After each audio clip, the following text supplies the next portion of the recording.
Donc, moi c'est Olivier Aguerre, je suis membre de Mars 60 depuis 4 ou 5 ans, et on va dire grand amateur de Solex depuis l'origine, où j'essaye de faire des manips qui sortent un peu de l'ordinaire, quand j'y arrive, c'est pas toujours le cas.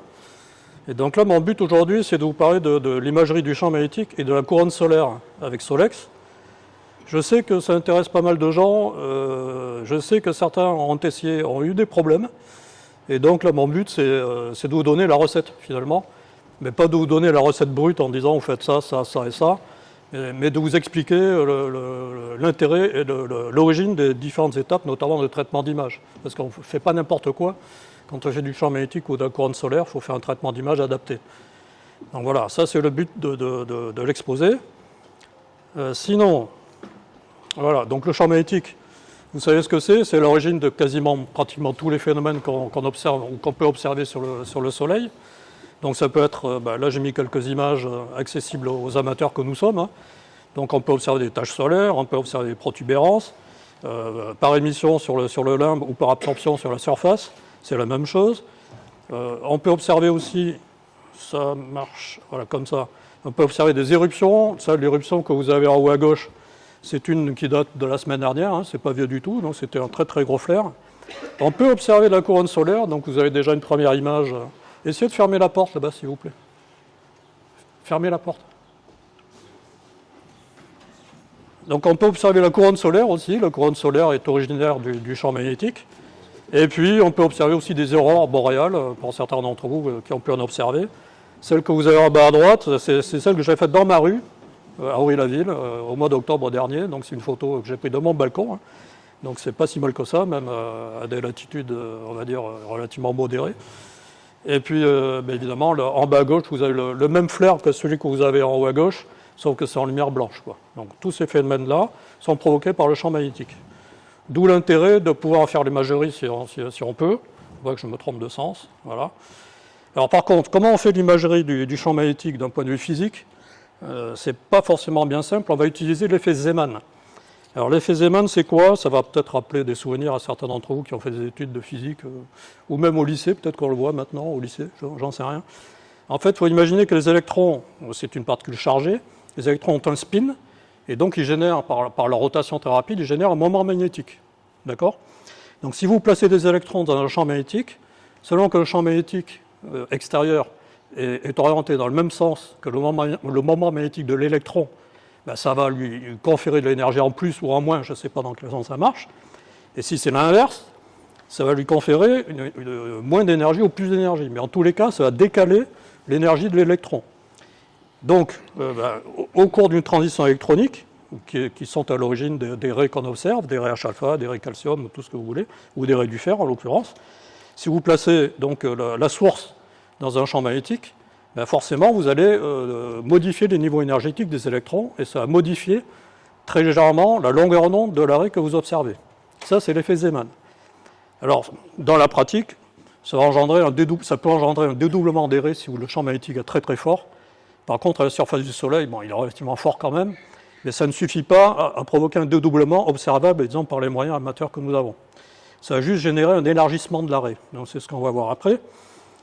Et puis ce qu'il faut voir aussi, c'est que ces raies sont dédoublées, mais en plus elles sont polarisées circulairement dans la direction des visées. C'est-à-dire que nous, on vise en direction du Soleil, donc on va observer la composante, ce qu'on appelle la composante longitudinale du champ magnétique, et dans cette direction-là, les raies Zeeman sont polarisées circulairement.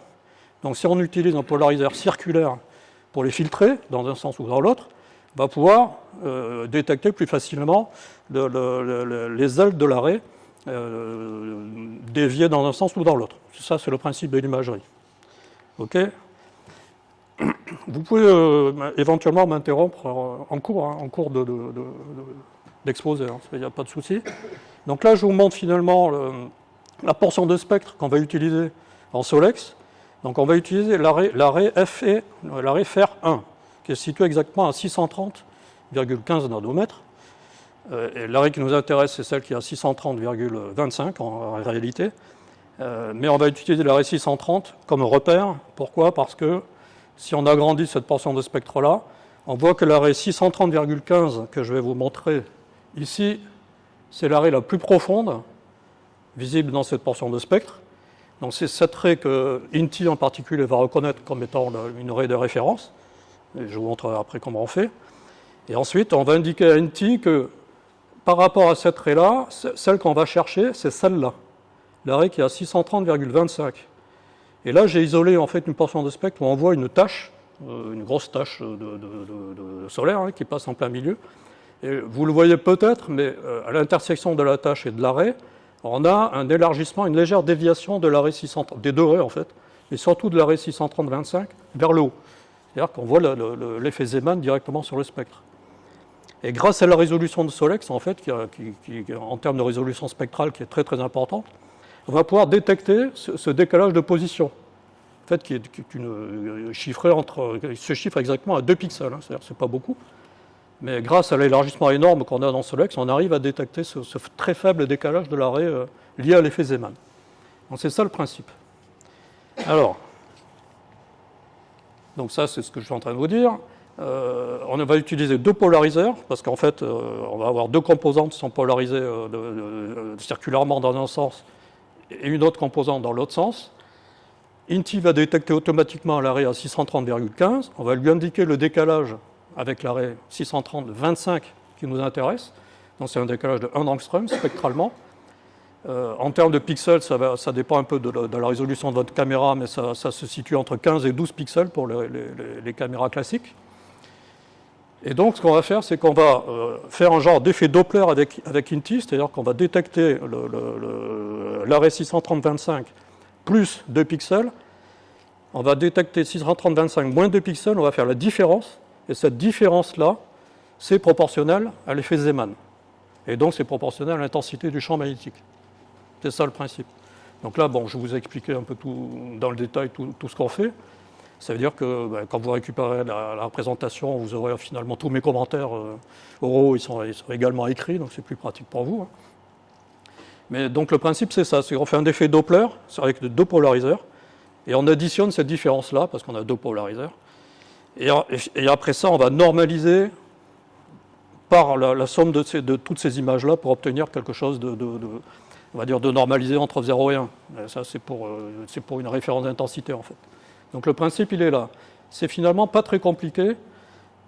Dans la pratique, donc ce qu'on utilise, parce que je sais qu'il y en a qui ont posé la question, donc on va utiliser des lunettes 3D de cinéma, hein, des choses assez classiques. Et là, je vous les ai positionnés en face d'un écran d'ordinateur blanc. Donc c'est ça que vous devez faire si vous voulez faire le montage. Vous prenez des lunettes 3D, vous mettez le côté œil face à vous et derrière un écran de PC avec une feuille blanche. Et vous devez voir ce type de contraste-là, avec la lunette orientée verticale. Donc vous devez voir un contraste légèrement jaunâtre. Si vous le mettez dans le mauvais sens, ça va être bleu. Donc vous verrez facilement la différence. Et là, ce que vous allez faire, c'est découper donc des carrés, des filtres carrés dans ces verres. Ce sont des verres en plastique. Hein. Vous les découpez ça au cutter et vous les montez dans un petit porte-filtre qui est là, qui se fabrique en impression 3D. Hein. Dans le même sens, vous voyez là, c'est la même teinte, hein, une teinte jaunâtre que vous avez. Donc il faut les mettre exactement dans la même position. Et là, vous avez le Solex qui est orienté, qui va être orienté comme ça, donc avec la fente horizontale ici. Et votre filtre polarisé circulairement doit rentrer dans Solex dans cette position-là. Et dans ces conditions-là, ça va marcher. Vous allez pouvoir détecter le champ magnétique. Si vous le mettez à 90 degrés ou dans l'autre sens comme ça ne marchera pas. Donc il faut respecter ces conventions-là, c'est indispensable. OK. Donc là, vous avez une vue un peu plus rapprochée du filtre en question, scotché au Kapton, c'est un scotch qu'on utilise en diffusion de rayonnement, en imagerie scientifique. Hein. Scotché au Kapton, c'est un petit porte-filtre tout bête. Et lui, ce porte-filtre-là va rentrer dans cette pièce-là, qui est également une pièce en impression 3D. Tout ça, c'est Azure 3D qui peut vous le fabriquer. Hein. Donc, ce n'est pas moi qui l'ai fabriqué du tout. Et donc, vous le rentrez dans cette position-là, du bon côté par rapport à Solex, hein, comme je vous l'ai montré sur le slide précédent. Donc, il faut respecter toutes ces conventions de montage. C'est toi qui as posé la question. Donc, il faut bien faire attention à ça. Finalement, ce n'est pas bien compliqué. Donc, il y a quand même des précautions opératoires à respecter parce que c'est des filtres en plastique, c'est un peu fragile. J'en ai déjà cramé quelques-uns, hein, c'est pour ça que je vous le dis. Donc, moi, j'ai tendance à vouloir rentrer un maximum de flux dans l'optique pour bourrer la caméra. Sauf que là, le filtre, il ne tient pas du tout le coup. C'est un filtre en plastique, vous le fumez, c'est radical. Donc il faut rester modeste et rester, avec un filtrage MD16 classique, en ouverture, en pleine ouverture. Et derrière, on met en plus un filtre air cut pour couper le flux thermique. Sinon, à tous les coups, vous allez le fondre, votre filtre. Donc ça, c'est obligatoire. Ça limite le flux en entrée. Il faut le savoir, mais c'est une obligation. Bon, ça, c'est le premier point. Ensuite, au niveau de l'acquisition, en fait, il faut se débrouiller pour que l'arrêt fer que je vous ai montré soit isolé dans de la fenêtre d'acquisition, ou la région of interest, comme on dit dans les logiciels. Il ne faut pas qu'il y ait plusieurs raies intenses, parce que Inti pourrait se tromper de raie et puis aller se caler sur la mauvaise. Donc on va isoler l'arrêt F et 1, fer 1 dans la région d'acquisition. Ça veut dire grosso modo avec une 178, une fenêtre de 100 pixels de hauteur, ça fonctionne. Donc bon, voilà, je vous ai donné le truc. On va travailler en bin 1, toujours. Je sais que beaucoup d'entre vous travaillent en bin 2 pour avoir un peu plus de signal, ou pour base 2000 ou ailleurs. Là, il faut faire du bin 1. Pourquoi ? Parce qu'il faut détecter un effet Zeeman. Et donc, ça veut dire qu'il faut une résolution spectrale qui soit au maximum. On utilise toute la résolution spectrale de Solex, et donc c'est du bin 1, ça c'est obligatoire. Alors, en bin 2, ça peut fonctionner, mais ça va être, vous aurez un résultat dégradé quand même, ça c'est certain. Et puis, mais ça c'est relativement classique, mais chaque fois qu'on fait une acquisition en Solex, on en fait plusieurs pour améliorer le rapport signal sur bruit, comme on fait de toute façon en imagerie solaire traditionnelle, en planétaire, on fait du stacking, quoi. Donc je vous invite fortement à mettre en place un script de stacking dans SharpCap. Si vous n'en avez pas, je peux vous en donner un qui fonctionne normalement avec toutes les montures. Donc ça vous permet d'automatiser les captures et de pouvoir scanner à la vitesse que vous avez choisie dans le sens de balayage que vous avez choisi et de faire un retour à l'origine rapide pour pouvoir enchaîner le deuxième scan et ainsi de suite. Donc pour le champ magnétique, moi j'en fais 2 x 15. Je ne sais pas si je l'ai marqué ici. Ouais, c'est 2 x 15. Alors pourquoi ? Parce qu'en fait, je veux limiter le temps d'acquisition à une dizaine de minutes, entre 10 et 12 minutes, le temps d'acquisition total avec les 2 polariseurs. Pourquoi je fais ça ? C'est parce qu'en fait, le champ magnétique, son intensité maximale, il est sur les taches solaires. Donc c'est des zones où la dynamique est un peu plus rapide que sur le reste du globe. Je suis en bin 1, donc finalement j'ai un échantillonnage qui est pas mauvais. Il n'est pas extraordinaire, mais il n'est pas mauvais. Et donc si je fais une acquisition sur une demi-heure, je vais avoir des flous de bouger en fait, dans les tâches, surtout des tâches qui bougent un peu vite. Et du coup, mon image ne va pas être terrible. Donc avec plusieurs essais successifs, je me suis rendu compte qu'en temps d'acquisition globale, entre 10 et 12 minutes, ça va bien. Donc ça correspond avec mon script à moi, ça fait 2 x 15 films que je peux empiler. C'est pas si mal que ça, 2 x 15. Donc ça permet d'avoir un rapport signal sur bruit qui est quand même assez amélioré. Donc ça, c'est le principe. Il ne faut pas essayer de faire plus. Et évidemment, il ne faut pas saturer l'histogramme non plus. Parce qu'on va aller chercher des ailes de raie dont certaines peuvent être dans le continuum. Donc si le continuum est saturé, parce que votre histogramme déborde sur la droite, c'est mort. Votre information, vous l'avez perdue. Il ne faut pas saturer l'histogramme. Ça, de toute façon, dans n'importe quel type d'acquisition, c'est à éviter, quoi. Donc ça va un peu sans dire. Hein. Donc ça, c'est les précautions d'acquisition. Alors là, par contre, je ne sais pas si ceux qui sont au fond, ça va être un peu dur pour eux. Mais de toute façon, vous aurez ça sur la présentation. On va vous donner un mot de passe si vous pourrez récupérer. Ça, c'est la programmation de paramétrage d'Inti qu'on utilise pour faire le traitement des films à l'acquisition. On va commenter ça un peu. Là, il faut cocher, dans Inti, il faut cocher la fonction autocrop.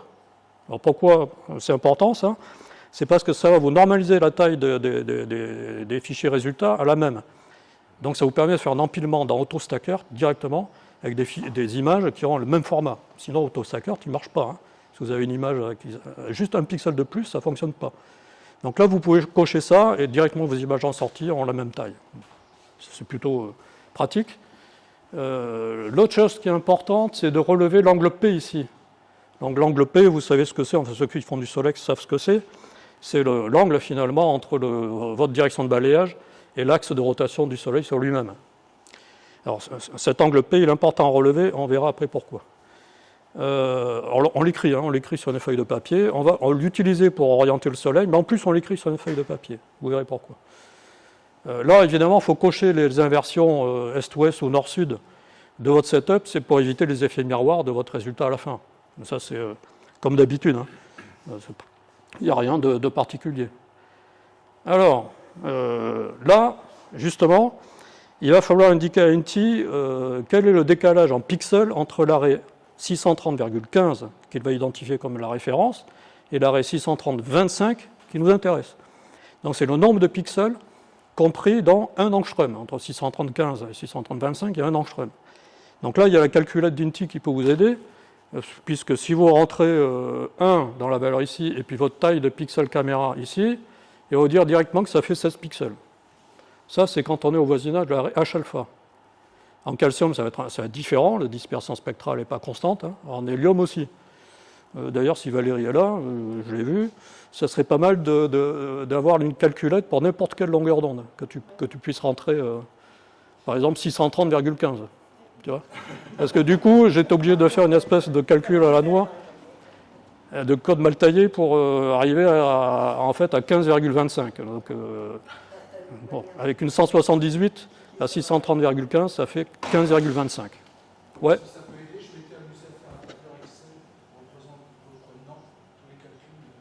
De dispersion? Ben oui, ça aide. Ouais, ça aide. Alors moi, j'ai eu la flemme de le faire, mais si tu l'as fait, c'est parfait, on le récupère. Donc voilà, donc ça, il faut lui indiquer. Donc en l'occurrence, moi j'étais arrivé, ben, c'est écrit ici, j'étais arrivé à 15,25 pixels de décalage, ce qui veut dire que dans l'onglet magnétogramme d'INTI, qui est étudié pour faire ce traitement-là, on va mettre 15,25 en décalage ici, entre les deux raies. On va laisser INTI détecter l'arrêt 630,15 en automatique, parce que c'est la plus profonde. Donc il va y arriver sans problème, je peux vous le dire, ça marche. Et puis ici, on va indiquer l'écart Zeeman, c'est-à-dire par rapport à cette raie-là, qui est déjà décalée de 15,25, on va en plus aller chercher 2 pixels en plus ou en moins pour aller chercher les ailes bleues et l'aile rouge de cette raie-là 630,25. C'est là où se situe l'effet Zeeman qu'on veut détecter. Donc vous avez un double décalage entre l'arrêt de référence et l'arrêt qui nous intéresse, et en plus le décalage Zeeman qu'il faut aller chercher. Ça, faut bien comprendre. Bon, c'est pas très, une fois qu'on a compris, c'est pas compliqué. Hein. Et puis, une fois que vous lancez la manip, il y a un bouton Go ici, ou je ne sais plus comment il s'appelle, il va vous générer toutes les images individuelles, toutes les images Zeeman individuelles de l'aile rouge et de l'aile bleue pour le polariseur droit. Bon, par convention, je commence par le polariseur droit, je fais le gauche après. Donc il va me générer une série de fichiers qui s'appelle droite bleue 1, 2, 3, jusqu'à 15. Et puis une série de 15 autres fichiers, droite rouge, L rouge, 1, 2, 3, 4, 5, jusqu'à 15. OK? Donc ça, c'est automatique. Vous les avez là, les fichiers en question. Donc ça, c'est les films qu'on rentre dans INTI. On peut passer rapidement. Et ça, c'est le résultat d'une de ces images. Donc c'est l'aile bleue du polariseur droit. Pour l'instant, ce n'est pas une image qui va vous inspirer énormément. Ça ressemble à une image de continuum, dans la réduit faire. Mais parce que il faut ensuite calculer les différences, additionner ces différences et normaliser tout ça pour avoir du champ magnétique. Là, on n'a pas encore du champ magnétique, c'est juste l'aile bleue qu'on voit ici. Bon, je vous l'ai montré pour l'exemple. Et donc, comme on a fait 2 x 15 films, on va commencer par les empiler.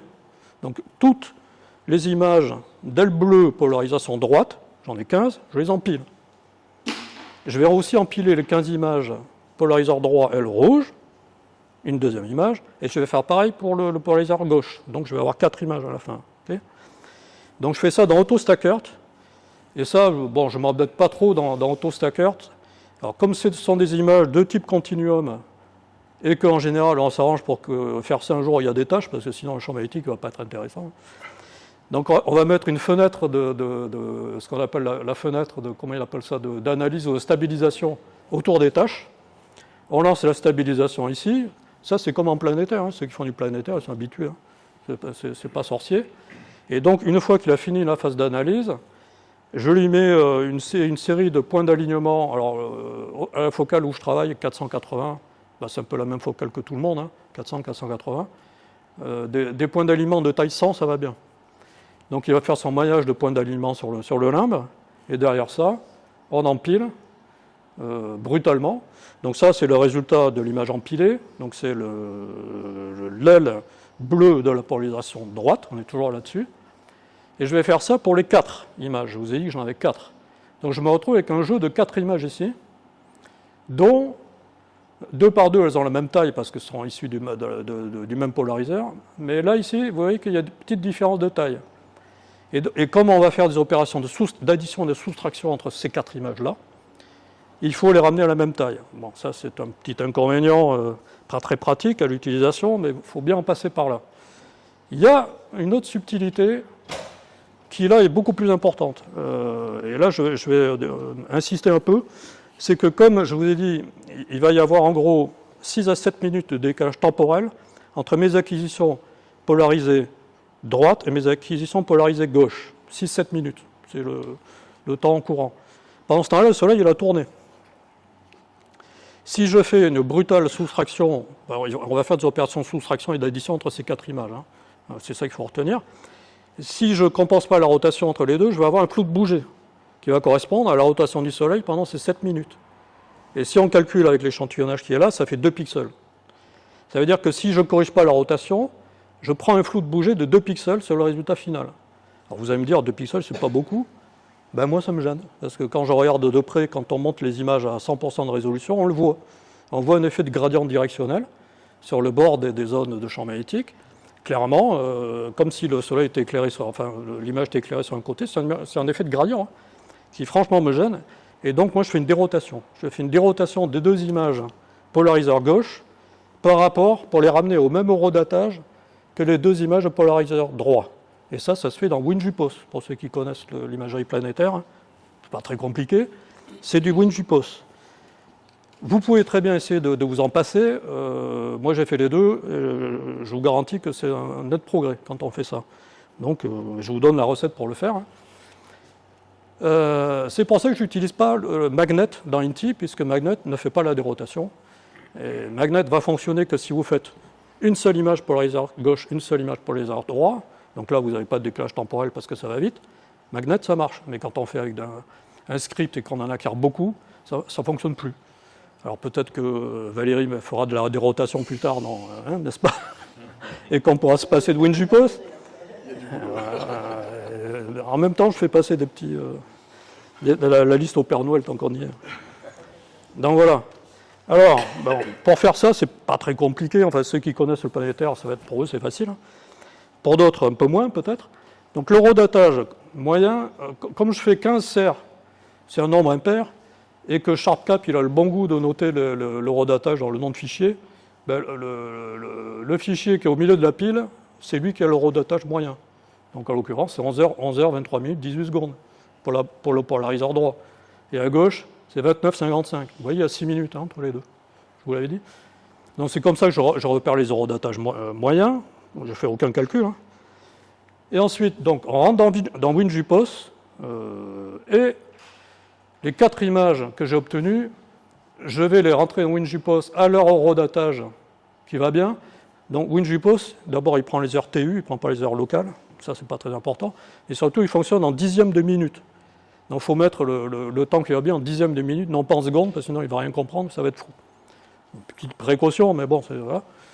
Et une fois que vous avez rentré, chargé la première image et mis la bonne date et la bonne heure que vous avez repérée précédemment, vous repérez le contour du Soleil simplement avec la touche F11 sur une reconnaissance automatique.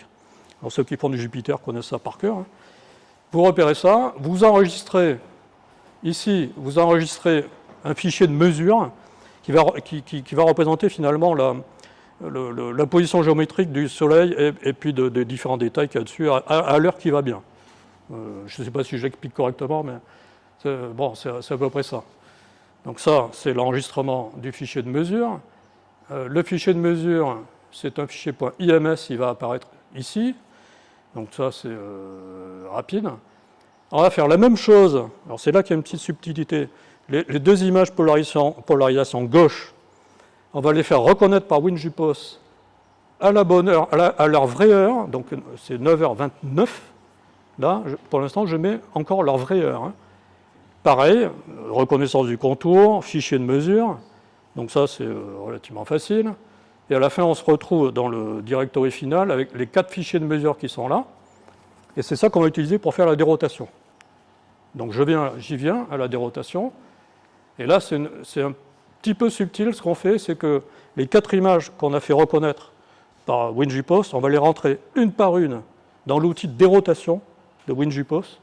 Donc on obtient en faisant outil dérotation d'image, bon, je ne sais pas figurer ici, mais vous tombez sur cette fenêtre-là. Pour les 2 premières images polarisées en droite, je vais rentrer l'heure de référence qui est leur heure à elle, donc 9h23, c'est leur vraie heure à elle. Je mets une taille unique ici de fenêtre, de taille d'image en sortie. Ça va me permettre que les 4 images ressortent à la même taille, parce que vous avez vu tout à l'heure, ils n'y étaient pas. Mais ça va me permettre de les recadrer à la même taille, juste ça. Donc les 2 premières images polarisées en droite, je les rentre avec leur bonne heure. Je recalcule l'image, donc en fait c'est la même. Il n'y a pas de dérotation. C'est exactement la même image, sauf qu'elle est légèrement recadrée. C'est tout. Hein. Je fais la même chose pour les 2 premières images. Par contre, alors là je suis passé un peu vite, pour les 2 images polarisation gauche, ce que je vais mettre comme heure ici, c'est pas 9h29 qui est leur heure réelle, c'est 9h23 également. Pour forcer les 2 images polarisation gauche à repivoter sur la même position que les images polarisation droite. C'est ça la dérotation. Donc la véritable fonction de dérotation, c'est de remettre la même heure de référence pour toutes les images, pour les forcer ça annule la rotation du Soleil finalement. Et donc je vais enregistrer les 2 images polarisation gauche dans ces conditions-là. Et une fois que j'arrive à la fin, donc j'ai mes 4 images plutôt, avec un nom différent. Hein. Au début, elles s'appelaient J, maintenant je les appelle I. Je les passe en monochrome, parce que j'utilise un script dans Cyril qui va faire la même chose que le magnet fait, c'est-à-dire les opérations de soustraction, Doppler et normalisation. Mais le script Cyril, il fonctionne que sur les images monochromes, donc il faut les repasser en monochrome. C'est un peu fastidieux, mais c'est comme ça. Donc je les passe en monochrome. Et ensuite, je fais tourner un script dans Cyril, que je l'appelais magnet aussi. Hein. Donc voilà le LBLE, c'est pas très compliqué. En fait, il fait les différences L bleu, L rouge, polarisation droite, les différences L bleu, L rouge, polarisation gauche. Il additionne les 2, donc il obtient une espèce de différence globale sur tous les polariseurs, et il normalise par la somme de toutes les images. Bon, ça c'est le résultat de ce script-là que je pourrais vous donner à ceux qui s'y intéressent. Hein. Et à la fin, je rajoute une constante, parce qu'en fait, ça va normaliser autour de 0. Je rajoute une constante pour que le fond de ciel soit au gris moyen. Je rajoute 32 768, c'est la moyenne entre 0 et 2 puissance 16. Voilà. Donc ça, c'est un script automatique. Et le résultat, alors évidemment, là, vous n'allez pas voir grand-chose parce que l'écran est un peu sombre. Ça, c'est le résultat, donc le gris moyen que vous avez ici. Et on voit déjà, mais ceux qui sont au fond, vous ne le verrez pas, mais on voit déjà une information de champ magnétique qui est là. On voit les tâches ici. Alors moi, je les vois, vous peut-être pas. Mais évidemment, c'est avec un contraste très faible. Donc il y a 2 problèmes à ce niveau-là. Le contraste est très faible et il y a une trame. Donc on va résoudre ces 2 problèmes-là. Alors, là, je fais simplement un redressement de contraste clavé pour ceux qui connaissent Cyril. Hein. C'est une fonction d'optimisation du contraste de Cyril, classique, avec des paramètres que j'ai indiqués ici, pas très compliqués. Et déjà, ça révèle l'information, vous la voyez. Hein. Par contre, vous avez une trame qui est orientée dans le sens du balayage et dans le sens perpendiculaire. Pas très élégante, donc on va vouloir se débarrasser. Alors, là, j'ai soustrait, j'ai enlevé le fond, je suis repassé sur fond noir, ça c'est dans Photoshop. Pour améliorer le contraste visuel, déjà on voit mieux, hein, on voit mieux les choses. Je redresse, c'est là où je vous avais dit qu'il fallait noter l'angle P. J'annule la rotation de l'angle P pour pouvoir remettre la trame, pour pouvoir la remettre dans les sens horizontal et vertical. Pourquoi ? Parce que Valérie a développé un petit logiciel qui s'appelle IntiPartner. Je ne sais pas si vous l'avez vu ou utilisé pour certains d'entre vous. Et dans IntiPartner, il y a une fonction d'amélioration d'image magnétogramme qui élimine ces trames-là, et à condition que la trame soit orientée dans les bons axes. Si elle est inclinée, ça ne marche pas. Donc on est obligé dans Photoshop de remettre la trame dans le bon sens. Puis ensuite, donc, je vais dans IntiPartner et j'utilise la fonction amélioration image magnétogramme 2 fois, une fois dans le sens horizontal, vertical plutôt, ça m'élimine la trame verticale. Je vais tourner une image de 90 degrés dans Photoshop, parce que Unity Partner ne le fait pas. Qui pourrait répondre à la version Helium. Parce que Helium, c'est vertical, horizontal, et donc tu pourrais qu'on teste en cliquant sur les deux boutons. Ah. On va pouvoir sans passer par. Bon, actuellement je fais comme ça. Ça, c'est pas un vrai problème. Hein. Mais ça vous permet d'éliminer les deux trames. Et donc, une fois que je les ai éliminés, je remets l'angle P tel qu'il était. Donc je refais tourner dans l'autre sens. Et puis, derrière, on va faire un peu d'astrosurface. Alors ça, c'est l'astrosurface très très modeste. Excusez-moi, pas habitué avec ce truc. En fait, je fais un petit redressement de contraste uniquement sur les basses fréquences. En fait, c'est pour remonter un peu le contraste local. Pas de déconvolution, pas de haute fréquence. En champ magnétique, ça ne sert à rien. C'est même contre-productif, ça va faire monter du bruit. Et à la fin, on se retrouve avec ça, où on n'est pas loin de la vérité, au moins pour le champ magnétique. Il reste quelques hétérogénéités d'éclairement. On a des zones dans le disque qui sont un peu plus claires ou un peu plus sombres. Donc je fais un retrait de gradient dans Photoshop sur hors tâche, hein, c'est-à-dire je sélectionne la partie gris moyen, je fais un retrait de gradient dans Photoshop et un temps foncé, temps clair. Hein, et le résultat final, c'est celui-là. Et là, on a un contraste qui est à peu près correct et une trame résiduelle, il en reste un peu, mais franchement, c'est supportable par rapport à ce que c'était au début. Hein. Donc ça, c'est le résultat final. Et on peut, si on veut, comparer avec les images SDO obtenues en HMI, je crois que c'est ça, le capteur HMI. Donc ça, c'est pour la date de l'année dernière, c'est une image de l'année dernière. Vous voyez la correspondance quand même entre les deux. Là, vous avez 1 milliard d'euros, là, vous avez 1000 euros. Quand on voit les choses sous cet angle-là, ça permet de relativiser certaines choses quand même. Le rapport en termes de qualité, je ne suis pas sûr qu'il soit le même que le rapport du tarif. Hein. Bon. Donc ça marche quand même super bien, il faut le reconnaître. Hein. Et comme c'est une image l'année dernière et qu'il faisait beau cette semaine, j'en ai refait 2 autres. Ça doit être mardi dernier. Alors évidemment, les tâches étaient moins nombreuses. Hein. Vous la reconnaissez d'ailleurs. Cette tâche-là, c'est la célébrité du moment. Donc ça donne ces résultats-là. Vous voyez cet effet peau d'orange qu'on a autour, c'est la supergranulation, ça, dont certains ont entendu parler. Donc la supergranulation, c'est aussi, là aussi un contraste, en fait, c'est des vitesses de déplacement, des vitesses de convection, qui dépendent aussi du champ magnétique. Donc quand on fait une image du champ magnétique, on peut révéler la supergranulation en même temps. Et là, c'est ce qu'on voit ici, hein, sur la périphérie, avec un contraste très faible au centre. C'est typique des images de supergranulation.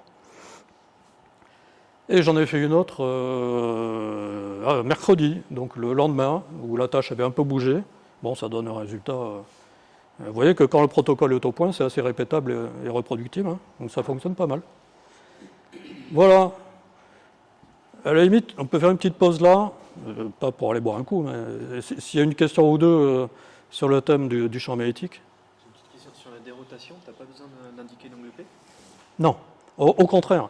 Avant de faire la dérotation, j'ai annulé justement, la dérotation doit s'effectuer avec le Soleil orienté sur son axe. Donc, là, à ce stade-là, l'angle P doit être toujours actif, doit être toujours à ce stade-là, bien sûr. Sinon, ça ne va pas marcher. Voilà. Et c'est après, quand on enlève la trame, du coup, ça ne fonctionne plus. Donc, tu es obligé d'annuler pour enlever la trame. Donc, il faut jongler effectivement avec l'angle P, l'enlever, le remettre au bon moment. Bon. C'est un peu le côté un peu pénible du truc. Il ne faut juste pas se planter, quoi. On compte sur Valérie pour nous. Ou voir Cédric pour nous améliorer ça. Une question Ouais. un peu de fond. Tu as un effet Doppler en fait lié à la rotation du Soleil sur lui-même. Eh oui. Ça c'est un vrai souci parce que c'est une limitation très forte. Alors c'est marrant parce que dans tes images, On ne le voit pas. on ne le voit pas trop. Ouais. Eh bien, je me suis fait la même réflexion. Et je me suis dit, il faudrait balayer en déclinaison. D'ailleurs, c'est ce que tu avais recommandé toi-même. Moi, ça me saoule de balayer en déclinaison pour des raisons que je ne vais pas développer ici, ça me prendrait un peu trop de temps. Je me suis dit, je vais le faire en ascension droite quand même, et on verra bien si ça fonctionne. Le fait est que ça fonctionne. Donc je ne me prends pas la tête. Mais, par contre, je ne suis pas capable de t'expliquer pourquoi. Je pense que parce qu'il faudrait calculer les ordres de grandeur Ouais. des effets en fait, Ouais. qui sont assez subtils quand même. La rotation, C'est pas négligeable. quand même sensible. Pas négligeable. Et c'est même un peu de même ordre, et donc c'est quand même assez délicat. Eh oui. Donc il faudrait faire deux choses en fait, pareil avec Ouais. Mais bon, c'est pas nécessairement à toi de le faire, hein. Ouais. C'est ça que je te dis. Voilà. Et puis d'autre part, il faudrait faire le Graal, c'est-à-dire corriger le Doppler de rotation, Ah oui, qui est la grosse fonction, qui oui. n'existe pas actuellement. Je sais que vous en avez parlé. On en a parlé. Je sais que c'est dans les tuyaux. Ouais. Qui est assez il faut prendre dans le bon sens, parce que ça peut être très lourd, et qui permettrait d'avoir des images encore plus clean.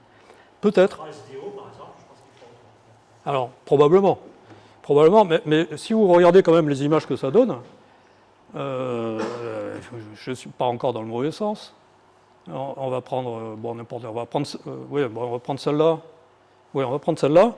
Ça, c'est déjà quand même pas mal. Je soupçonne un truc. Tu as mis en évidence la super graduation. Oui, oui. Normalement, elle ne devrait pas apparaître. Si Ah. elle apparaît, c'est parce que tu as un décalage, tu fais un super de gradient, tu vois les cellules de convection qui tournent, Hum. donc tu vois, tu mélanges à la fois le champ magnétique et la rotation des Alors, c'est possible. radiations, en fait. C'est possible. Ce qui est la démonstration, je pense. Alors là, on ne la voyait pas trop, par contre. Sur cette image-là, on ne la voit pas trop. Justement, c'est très curieux. Ah, voilà, Sur les suivantes, oui. Ça a creusé. Alors, mais c'est très bien que tu en parles, hein, parce que si effectivement vous mettez une fonction de correction de Doppler pour éviter ça, moi ça m'intéresse furieusement, c'est sûr. Est-ce que le fait que tu corriges le gradient latéral, c'est pas justement cette image que tu fais là? Alors, ça c'est probable, hein, que justement l'effet de gradient qu'on observe sur le disque soit lié à ça. C'est probable. Par contre, ce que dit Christian sur la supergranulation, c'est un autre phénomène. Mais on pourrait corriger les deux peut-être d'un seul coup, comme ça. Donc, ça c'est affaire à suivre, hein, c'est très bien. Il y a d'autres questions là-dessus Le ou... Féziman, il est détectable même avec un petit instrument, style 60 mm. Alors là, je fais qu'une lunette de 80, mais bon, c'est un triplet Apo de 80. Ça peut très bien être fait avec plus bas. Hein. Donc tu auras une résolution un peu moindre, mais bon, ça va fonctionner quand même, il n'y a pas de raison. Tu utilises la forme de Gen 2 ou pas? Tu utilises la forme numéro de la génération Ouais, non, d'origine. d'origine. Parce qu'actuellement, il y a une forme de 7 microns Oui, qui est censée améliorer la résolution spectrale bah oui. et qui a été faite un peu pour ça. Ah, Ça ben, faudrait que je l'essaye. encore une finesse encore. Alors, c'est pas à mon avis flagrant. Je pense pas non plus. Enfin, Je pense pas non plus. On a un gain de peut-être 15%. Ouais, C'est pas négligeable nécessairement. ouais, parce que tu perds un peu en signal de l'autre côté. Tu perds un signal, mais tu gagnes en résolution. Donc, c'est le même. Ça s'essaye. Faudrait que j'essaye. Et ça peut être intéressant. J'y avais pas pensé, mais tu as raison, je vais le retenir, je vais y penser. Ouais. Il faut essayer ça. En fait, ce qui se passe, c'est que la beau réduire la fente, on ne gagne pas proportionnellement en résolution, Non. parce que le spectrographe, malheureusement, il a cette capacité Ben oui. d'échantillonnage de pixels des détecteurs, et puis la qualité optique aussi qui fait que, voilà. Mais avec la configuration, il est possible que ce soit un gain. C'est l'essai qui le dira. Hein. En tout cas, voilà, c'est vraiment Ouais. l'idée, quoi. Je vais avancer un peu au cas où, je ne sais pas quelle heure il est, mais bon, au cas où. La couronne solaire, je serai plus rapide, paradoxalement. En fait, en termes de traitement, c'est plus facile. Plus facile, je dirais pas ça, mais il y a moins d'étapes. Il n'y a pas les histoires de rotation, tous ces trucs-là. Alors, la couronne solaire, c'est quoi? Bon, c'est l'atmosphère du Soleil, d'accord? Donc c'est constitué des mêmes éléments, grosso modo, que le Soleil lui-même. C'est un plasma chaud. Donc essentiellement, il y a l'hydrogène là-dedans, il y a des protons, des électrons, et puis il y a quand même quelques atomes, et c'est ça qui nous intéresse, il y a quand même quelques atomes plus lourds dans la couronne solaire. C'est ça qui nous intéresse. Donc grosso modo, elle a la même composition que la surface du Soleil, chimiquement parlant. Par contre, il y a trois composantes là-dedans. Il y a une composante qu'on appelle la composante K. K, c'est pour continuum en allemand. Donc ça, c'est un phénomène particulier, c'est lié à la diffusion de la lumière photosphérique par les électrons de la couronne solaire, qui sont chauffés très très fort, donc avec un mouvement brownien très important. Et qui dit mouvement brownien dit un effet Doppler très très important sur toute la lumière photosphérique qui est reçue. Et donc, toutes les raies d'absorption qui normalement sont présentes dans la lumière photosphérique devraient être conservées, même par diffusion ou diffraction sur n'importe quoi, sauf que sur les électrons, comme il y a un élargissement lié à l'effet Doppler, les raies disparaissent. En fait, toutes les raies vont être moyennées et on se retrouve avec un spectre continu, comme s'il n'y avait plus d'absorption du tout. Donc c'est pour ça qu'on l'appelle la couronne K, la couronne continue. Donc il faut retenir que c'est la diffusion sur les électrons. Ça ne nous intéresse pas, parce que ce n'est pas détectable avec un spectro, C'est un spectre continu, donc on ne peut rien en faire. Avec un spectro, par définition, on va s'intéresser à des raies discrètes, bien visibles. On a aussi la composante F pour Fraunhofer. Fraunhofer, ça fait référence à la diffraction de Fraunhofer. Donc c'est la diffraction par des particules solides, de rayonnement optique par des particules solides. Ça aussi, par contre, c'est un rayonnement sans changement de longueur d'onde. Et là, comme le mouvement brownien sur des particules solides plus grosses, il est beaucoup plus faible que sur les électrons à cause de la taille de l'objet. En fait, là, par contre, il y a conservation du spectre d'absorption photosphérique. C'est pour ça qu'on l'appelle couronne Fraunhofer, parce qu'elle garde un spectre, finalement, de la photosphère tel qu'on peut l'observer dans la chromosphère, par exemple. Donc ça ne nous intéresse pas trop non plus. Par contre, il y a une troisième composante qui est la couronne E, et celle-là va nous intéresser en particulier.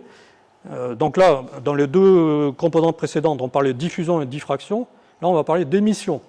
Donc, puisque dans le plasma de la basse atmosphère qui monte à 1 million de degrés, voire plus, on a des atomes qui sont ionisés N fois, jusqu'à 14, 15 fois. Donc, on a des états excités qui sont très très chauds. Donc, on va avoir des émissions, une émission dans ce plasma avec des raies caractéristiques du fer 14, par exemple. Bon. Donc, on va essayer de détecter dans la couronne solaire. Là, ça, c'est le graphe qui est intéressant là. On va essayer de détecter dans la basse couronne quels sont les éléments qui crachent le plus d'intensité par émission. Alors, il y a plusieurs raies coronales, ce qu'on appelle les raies coronales, donc d'émission. Il y en a plusieurs. Il y en a une en particulier dans laquelle on va s'intéresser, c'est le fer 14. Et dans ce graphe-là, ça c'est intéressant parce qu'on a l'intensité en ordonnée et puis la distance en rayon solaire en abscisse. On voit donc le limbe solaire qui est là, l'intensité photosphérique qu'on a normalisé à 1, et on voit que dans la couronne solaire, si on regarde son intensité brute, on est à 10 puissance moins 6. Ça veut dire qu'on a 1 million de fois, un signal qui est 1 million de fois plus faible que le signal de la photosphère, du globe lui-même. Donc c'est un signal qui est quand même très très faible, il faut détecter. En intensité, c'est comparable au ciel de pleine lune, d'accord ? Et puis les autres composantes, la couronne K par exemple, bon, je vous ai dit qu'elle ne vous intéressait pas, d'abord parce que c'était un spectre continu, mais en plus, elle est super faible. Donc, on la voit que quand il y a une vraie éclipse, celle-là. Donc, voilà, elle ne va pas nous intéresser. Et on ne peut détecter avec un spectro, finalement, que la couronne d'émission E, donc qui est essentiellement dans la basse atmosphère, assez proche du limbe ici. Vous voyez que quand on s'éloigne, il n'y a plus rien. Voilà, ça, c'est un premier point. Alors, comment on fait ça ? Alors, oui, là, il y a une petite... Excusez-moi. J'ai avancé beaucoup trop vite. Ici, il y a une petite coquille, il ne faut pas lire 106, mais 10 puissance 6, évidemment. Bon, c'est un petit détail. Donc, comme c'est un signal très faible, on va vouloir l'isoler sur un fond de ciel qui est assez lumineux, puisqu'on est très près du limbe. Donc, pour mieux faire ça, on va intercaler un filtre continuum dans le trajet optique, assez près du foyer, en fait. Vous le voyez ici. Ce filtre continuum, c'est un filtre Bader, un quart de pouce, un pouce, un quart. Donc normalement, il est centré sur l'arrêt 540 nanomètres. Mais si on incline une vingtaine de degrés, on va décaler la bande passante et on va la centrer sur 530 nanomètres, qui est l'arrêt fer 14 qui nous intéresse. Donc, on monte un petit porte-filtre dans le trajet optique juste devant le collimateur, vous l'avez là. Et puis on l'incline, vous voyez que le filtre est incliné là. On l'incline une vingtaine de degrés. Oui, pardon, excusez-moi, je suis sorti du champ. OK. Donc voilà, le porte-filtre, c'est Azure 3D qui vous le fabrique, pareil. Donc on le met en lieu et place du support de champ magnétique que vous avez eu précédemment.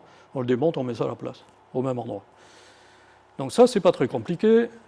Quand on le monte sur la lunette, ça c'est bon setup, il se retrouve donc ici, c'est le petit accessoire qui est là.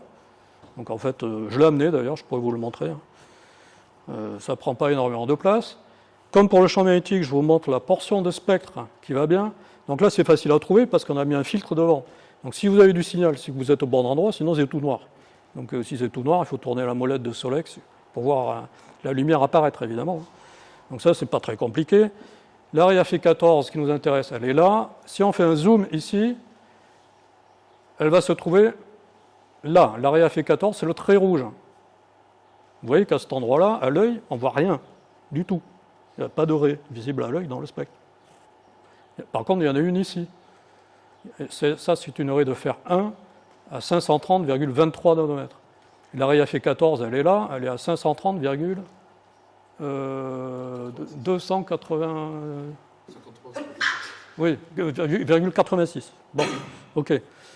Donc, ben, comme pour le champ magnétique, en VDR-INT, ben, cale-toi sur cette raie-là, décale-toi pour aller chercher le trait rouge ici, et c'est pas le tout, parce que cette raie-là, donc, finalement, ben, elle n'existe pas, elle n'est pas visible, donc pour extraire le signal, on devine que c'est un signal très faible, puisqu'il n'y a pas de raie d'absorption.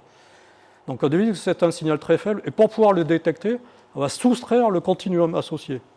Donc on va soustraire un continuum qu'on va chercher côté rouge ici, et un autre continuum qu'on va chercher côté bleu. On va en faire la moyenne pour avoir un continuum moyen autour de cette raie, et on va soustraire le continuum à la raie rouge. Sinon on ne voit pas, sinon on n'a pas de signal.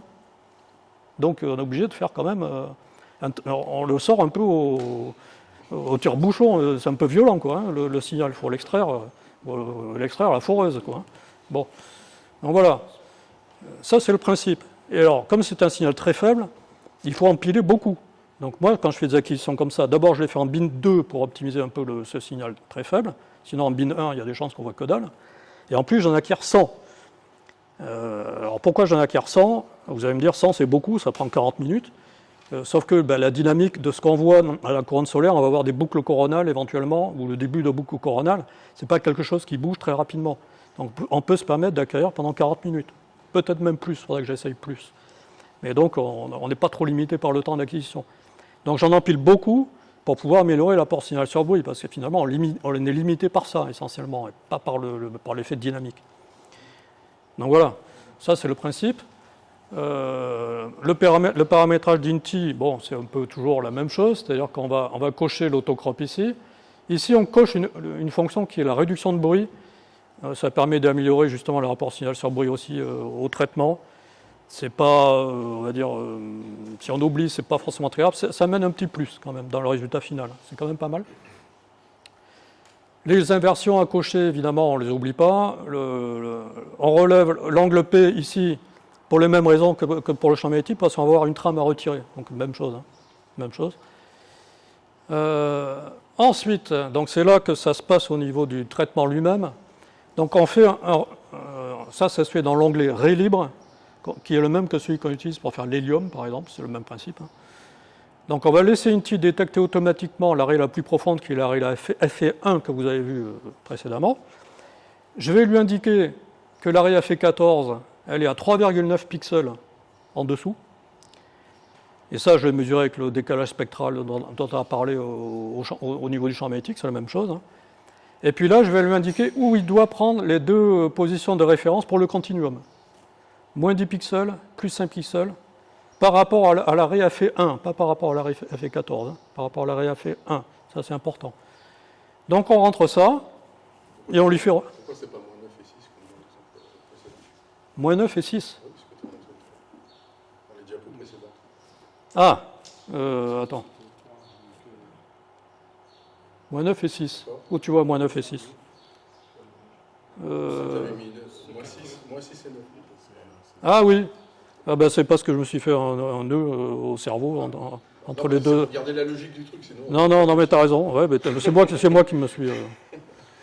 Ça m'arrive hein, de temps en temps, je me trompe un peu. Bon, en fait, ça dépend de votre taille de pixels, mais c'est dans ces eaux-là. Les bons décalages de continuum, c'est dans ces eaux-là. En fait, il faut s'assurer que vous regardez ce que ça donne au niveau du spectre, il faut que ça tombe dans du continuum. Il ne faut pas que ça tombe dans une raie tellurique ou un truc comme ça. Parce que des raies, il y en a partout. Donc, si vous êtes bien dans le continuum, vous êtes bon. Donc, il faut vérifier ça sur votre setup à vous, à vos tailles de pixels à vous. Pardon ? En plus ? Ça devrait être 6 et moins 9 en fait. Ah bon, il faudrait que je vérifie ça. Ouais, c'était pour voir censurer. Alors, vous faites mouliner une tige sur vos 100 films, hein, et là, vous avez le résultat sur un seul film. Vous voyez ce que ça donne ? Ça donne ça. On soupçonne qu'il y a peut-être éventuellement une chouïa de trucs à voir là, peut-être un chouïa de signal là, peut-être là, peut-être là. Mais alors, il faut vraiment y croire, quoi. Il faut avoir les yeux de la foi. Là, j'ai déjà compressé les niveaux à max. J'ai mis un disque occulteur pour enlever tout le chantier qui est au milieu qui ne sert à rien, qui n'a aucun intérêt. Si on fait qu'un seul, on a ça, pas mieux. Tu satures le disque ou pas ?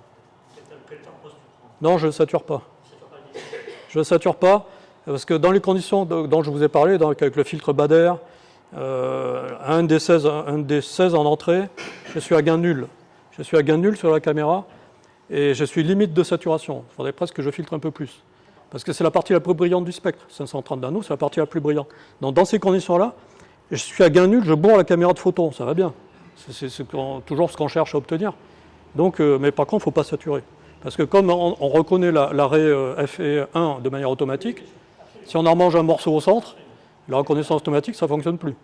Donc, il faut éviter ça. Je crois que je l'ai écrit d'ailleurs. Oui, en plus. La soustraction ne va pas fonctionner. Donc, ça, c'est ce que ça donne pour un seul film. Alors, c'est pas glorieux, hein, c'est là qu'on voit qu'il faut qu'on en empile un maximum. Alors, en plus de ça, comme c'est une opération de soustraction, on a soustrait d'un continuum, on a toutes les chances d'avoir des valeurs négatives dans le résultat. Et vous savez que les logiciels de traitement d'image, ils n'aiment pas ça du tout. Les valeurs négatives, vous pouvez planter à tous les coups. Dans tous les logiciels de traitement, ça vous fait planter. Donc, j'ai fait un petit script dans Cyril, toujours, qui fait deux choses. Il remet un offset, il rajoute une constante à toutes les images pour repasser toutes les valeurs en positif. C'est un peu bestial, mais bon, ça fonctionne. Hein, voilà. Et puis il fait un auto-stretch aussi, la fonction de transformation automatique de l'histogramme dans Cyril, ça s'appelle un auto-stretch, pour pouvoir, pour qu'AutoStackert puisse se caler sur quelque chose, parce que sinon AutoStackert, sur ses points d'alignement, avec un signal au ras des pâquerettes, il ne va rien voir. Donc il faut remonter un peu les niveaux au préalable. C'est ce que fait ce script-là, et ça vous donne dans AutoStackert, ça vous donne ce résultat-là, où on commence, alors là l'écran n'est pas contrasté, vous ne le voyez pas, mais on commence à avoir du signal ici quand même. Et donc, dans AutoStackert, ce que je fais, c'est que je mets une fenêtre. Alors, je ne mets pas de fenêtre d'alignement, on est obligé d'en mettre une quand même, et je vais désactiver la stabilisation ici. Pourquoi je fais ça?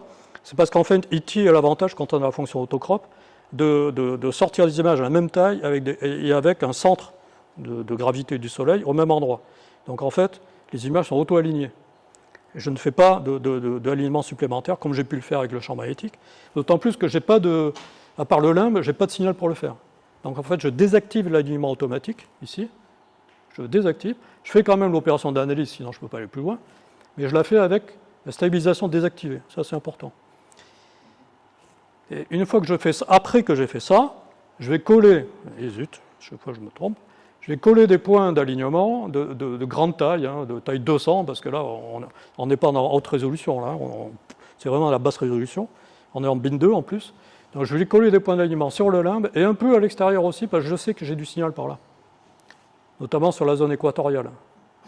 Alors au pôle, j'en ai mis aussi, là ça ne sert pas à grand-chose, mais surtout à l'équateur ici. Donc je mets des points d'alignement comme ça, à la main, hein.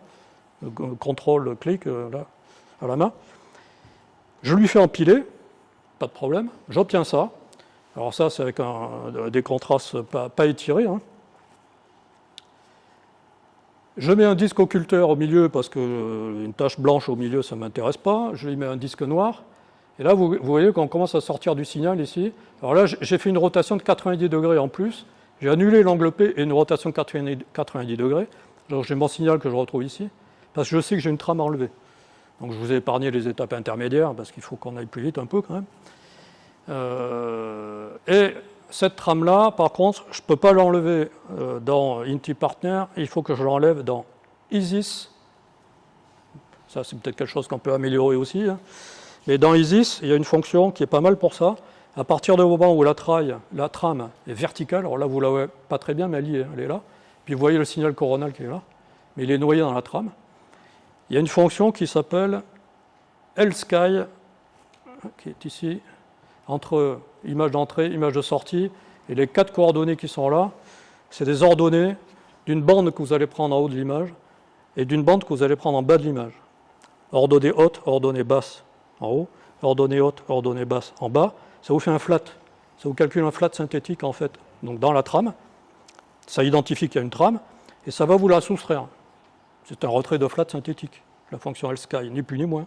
Ouais. Et ça, c'est très efficace pour retirer la trame. Alors peut-être un IntiPartner, on pourra la reprendre, hein. Petit désidérateur au passage encore. Et vous voyez, alors vous le voyez ou pas, mais... C'est Ok. Vous voyez que la trame, elle a disparu là. Et donc là, le signal coronal, il commence à sortir pas mal. On est presque arrivé au bout, vous inquiétez pas. Je remets les angles qui allaient bien, parce que là, j'avais tourné 90 degrés. Je retourne dans l'autre sens, je remets l'angle P. Je serre un peu les niveaux. En termes de traitement, je fais pas plus que ça. Et donc là, on obtient, après des tramages, ça vous donne ça. Je redresse un peu les niveaux, ça vous donne ça. Alors, je fais un petit retrait de gradient dans le fond de ciel. Pareil, parce que j'ai du gradient qui traîne. Ça empêche de tirer les niveaux. Pardon. Ça empêche de tirer sur les niveaux. Donc, je retire le gradient dans le fond de ciel. Et je peux resserrer un peu les niveaux. Alors là, je le fais dans Cyril, j'aurais pu le faire ailleurs, dans Photoshop. Et là, vous voyez le signal qui commence à sortir vachement bien, grâce à ce retrait de gradient. Vous voyez une boucle coronale ici, et une autre ici. Ça, c'est le résultat final. Correctement orienté à nouveau, donc on a remis l'angle P qui va bien, etc. Et je compare avec SDO. Donc l'image SDO, je l'ai trafiquée parce qu'au départ, elles sont en couleur. Donc j'ai viré la couleur, et puis j'ai resserré les niveaux, parce que sinon, SDO montre beaucoup plus de choses que Solex, évidemment. Mais sinon, si je ne fais pas ça, on ne peut pas comparer directement. Donc ça me permet de pouvoir faire une comparaison directe. Et là, vous voyez qu'on retrouve très facilement ces structures-là. Vous la retrouvez là. Celle-là, vous la retrouvez là. Donc ça, c'est une image de l'année dernière, si je ne me trompe pas. Ouais, c'est ça, c'est une image de l'année dernière. Et celle-là, c'est l'image de... Alors, pas du 09, du 19, je me suis encore planté. Là. Ça, c'est l'image d'avant-hier, que j'ai faite jeudi, dans un ciel pas terrible, un ciel comme aujourd'hui, donc assez moche finalement, pas coronal du tout. Et on retrouve quand même les structures, notamment ici, là, celle-là, on la retrouve très bien là. Et puis là aussi, on retrouve des choses... Alors, c'est pas miraculeux, c'est pas, vous n'allez pas avoir une image aussi belle que celle qu'on peut avoir dans une éclipse totale. On ne cherche pas ça. Mais vous avez quand même, on arrive quand même à faire l'imagerie de la basse couronne solaire, quelque chose qu'on aurait cru impossible il y a encore pas bien longtemps, avec un petit spectro en plastoc. Donc c'est quand même, moi je trouve, un exploit technique. Et si je ne me trompe pas, c'est fini, c'est pas trop tôt peut-être. C'est pas pour la vie. Ça va.